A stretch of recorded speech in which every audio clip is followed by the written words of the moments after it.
You're listening to the Parts Pros Podcast, the only podcast made specifically for automotive parts professionals. We're here to dive into the latest industry trends, expert strategies, and real-world solutions to drive success and boost your parts department bottom line. Hi, I'm your host. I'm Amanda Poe, an automotive marketing expert with more than a decade of experience helping dealerships drive growth in the ever-evolving digital landscape.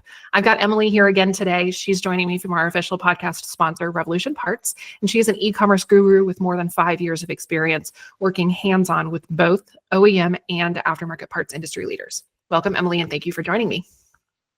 Hey, Amanda. Thank you. I'm excited to talk to our old pals, Jeremy and Grant, today. You may have seen Grant and Jeremy on a Revolution Parts webinar, podcast, or commercial or two. Grant and Jeremy come to us from Dick Huvaere's CDJR. Grant is the general manager and Jeremy is the parts manager. Grant and Jeremy have both been in the automotive industry for over 25 years. Grant has worked in retail automotive and on the manufacturer side before coming back to retail automotive, while Jeremy got his career started washing cars at this very dealership and has worked his way all the way to the top of the parts department. Welcome to you both, and thank you for joining us. Grant, do you have anything you want to share with the audience before we get started today? No, happy to be here and talking about parts today. We are very excited to have you. What about you, Jeremy? Glad to be here. A man, a few words. All right, let's jump into eBay and talking about all things eBay and how these two professionals got started in the world of eBay and have seen success.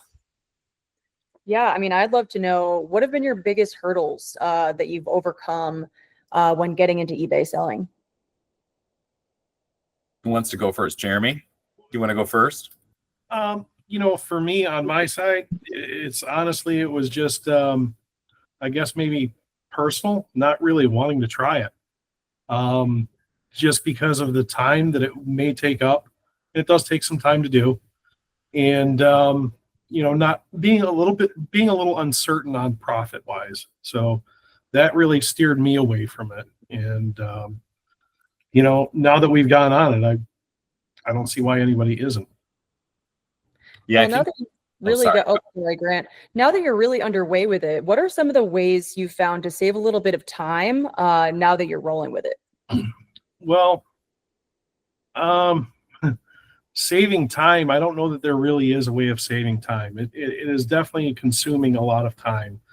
There's no shortcuts to it. You have to be willing to put all the effort into it.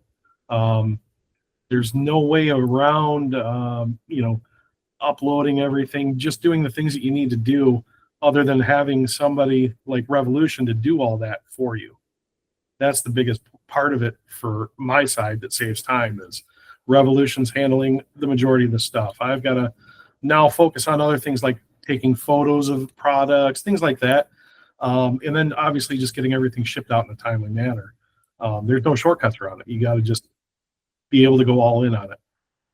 Yeah, I think people who have seen the eBay and Amazon episodes prior to this with Jensei and Anthony, which if you haven't watched those Parts Pros podcast episodes, those are great ones to go watch for kind of an introduction to eBay and Amazon selling. We've learned that the process of getting into eBay is actually quite difficult. You have to have a title, a description, a photo, weights, dimensions for every single piece that you're selling on eBay, and doing that one at a time. I mean, CDJR, you've got lots of brands and lots of decades of parts to put in one store, and trying to do that one at a time, I could imagine that would take a year or two. Yeah. Yeah. So over to you, Grant. From your perspective, what have been the biggest hurdles in getting into selling parts on eBay? Selling Jeremy on selling parts online. I knew it was something we wanted to do, but really, honestly, until I came across Revolution Parts, it was like, how do you wrap your brain around your own website, getting people to go to that website? So the integration with Revolution Parts has really helped us kind of fast forward probably years to get that going. And when we first started, we started with our website and the plugin, and there were really no sales. And then we had just started to dabble with eBay, got that store set up, and that's when it started to take off. And that's where I think Jeremy and I both realized maybe there's something to this. And from there, it was, how do we keep growing? How do we keep tweaking? How do we get more? Because we had to get more, because it wasn't worth it financially or from a time perspective not to have more. This is a volume game, and you're constantly wondering, what can I tweak to get more?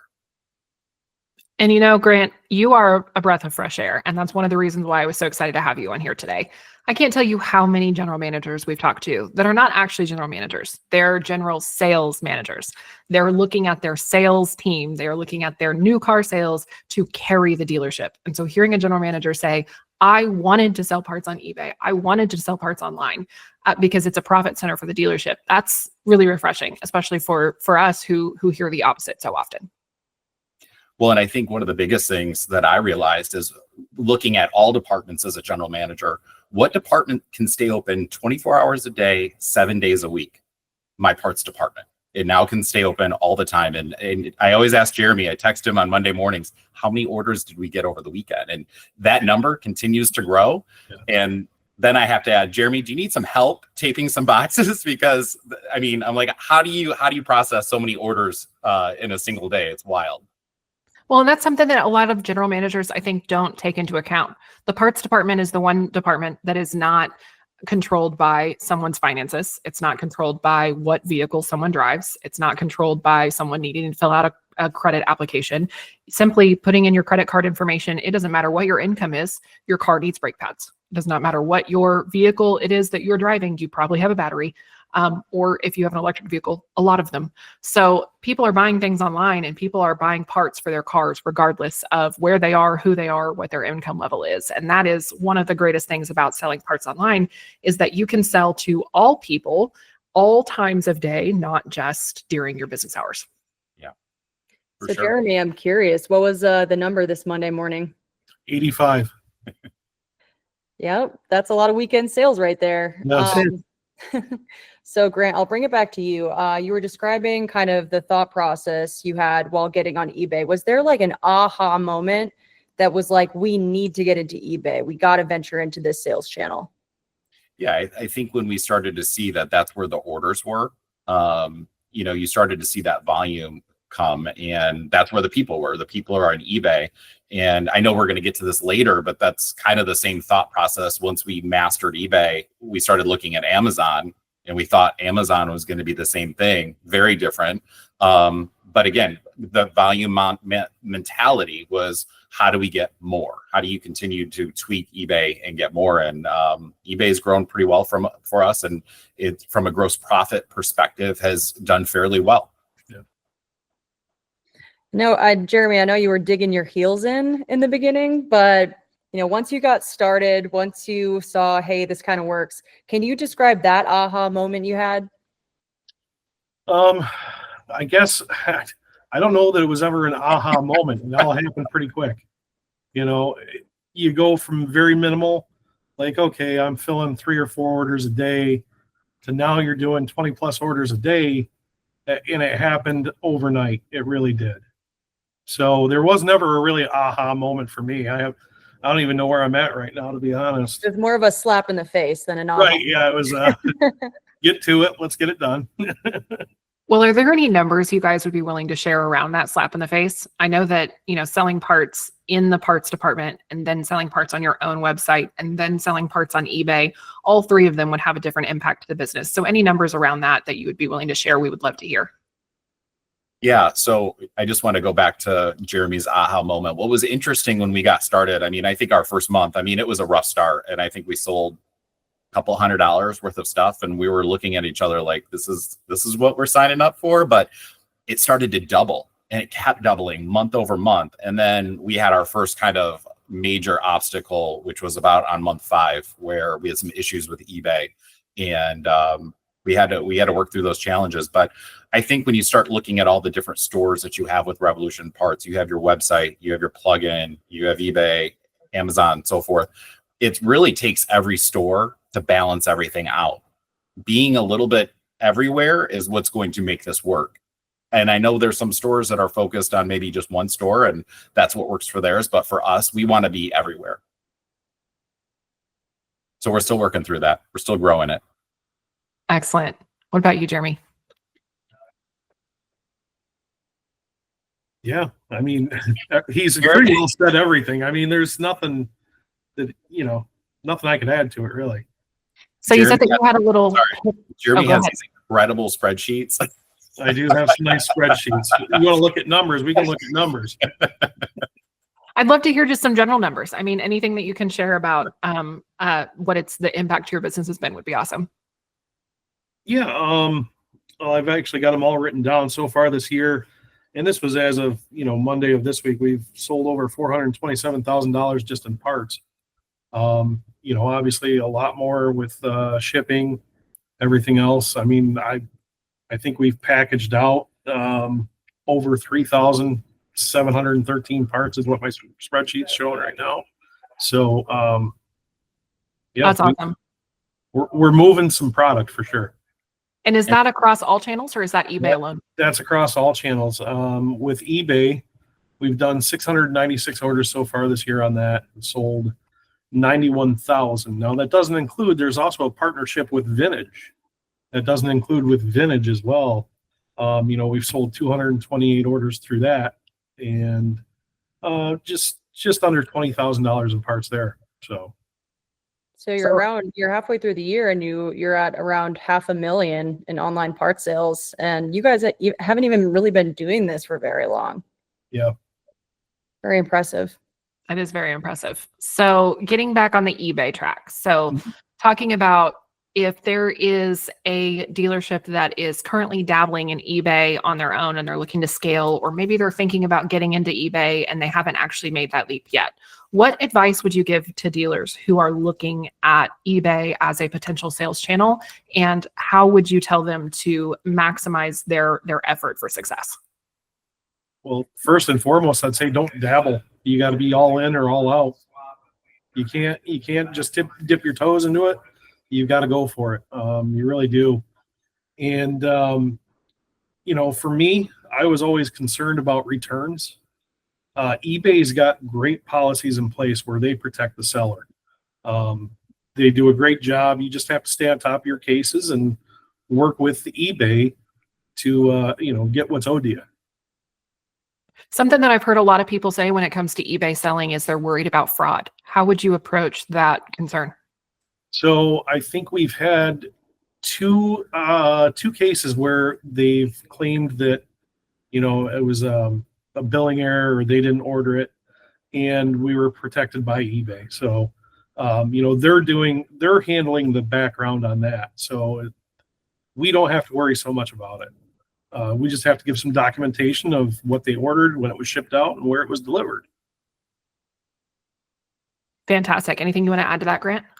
Yeah, another key piece, I think, when I look at our eBay store and what's kind of changed it was starting to advertise on eBay. And eBay oftentimes, what actually started this was eBay was co-oping the ad dollars. So I think they were 2 for 1. And we started dabbling in that. And advertising has helped tremendously. We can see very quickly when our advertising gets turned off of eBay, our sales go down. So I just think it's something coming into this you wouldn't have thought. I mean, in all of our aspects of the business, we advertise, but you never really think to advertise in parts, like parts is parts. But it's important to spend those ad dollars and figure out how many ad dollars you need for a good return on eBay. Do you happen to know, as far as parts advertising goes, what percentage you're spending on eBay versus on other channels? Yeah, what's ended up happening, eBay is, when you look at between Amazon and Google, eBay is actually our lowest, between those stores, our lowest ad spend right now, and probably our biggest return. That's excellent. Any advice for setting, I mean, obviously a partner is amazing to have when it comes to setting up your ads on eBay, but any advice for, getting into advertising on eBay and advertising, just digitally advertising your parts in general? Yeah, we tried doing it with our company, our marketing company at first, and we weren't seeing the return versus the spend. So we started spending the money with Revolution Parts and then with eBay directly, and it's worked out much better. The ROI has been a little bit better. So fantastic. It's something I'm very passionate about, being in automotive marketing for a long time. The thing that I always tell people is when I take my experience directly and compare it to the experience of others, my experience is in marketing to dealerships. If you asked me to market a car part to an individual, I would have a really hard time doing it because I speak dealer. I don't really speak customer. And so a lot of people will say, oh, well, we can just have our marketing agency or our internal marketing team market our parts, but they speak cars, not parts. And so we see a lot of people who really fail by having their internal marketing teams or their marketing agencies try to market their parts. Whereas the difference is working with somebody who's actually experienced in marketing parts knows how to sell parts a lot better than somebody who's experienced in marketing whole cars. It's fair. And I like our marketing team. Our marketing team is great, but I think that's a great point, Amanda. Just it's a little bit different. It's just what is it? Emily's a content marketer. So it's a difference in content and a difference in tone of voice. Well, and, like Amanda said, we have a whole team dedicated to marketing car parts to parts buyers. And on average, we see somewhere around 10x return on ad spend. So, I mean, we have experts who are 1000% dedicated just on getting that return on ad spend for car parts. That's excellent. So we are right at middle of July here. And as Grant and Jeremy have shared, about $500,000 in online part sales. So that's pretty excellent. We focused this episode on eBay. This is part 1. I want everybody to come back for part 2 because we're going to talk about Amazon. So there is a big difference between Amazon and eBay. Grant's already alluded to that, is that, he's seeing a lot of success on eBay, but maybe not as much success on Amazon because it's a whole headache all of its own. So I'm going to cap us off here with our outro. This is the Parts Pros Podcast. If you want to follow us on partsprospodcast.com, you can subscribe on Apple, Amazon, YouTube, Spotify. There's so many different channels. Or again, on our episode at partsprospodcast.com so you don't miss the latest episode. Finish this episode up, head over to part 2 and see what we have to say about Amazon, and we'll see you there. Thanks.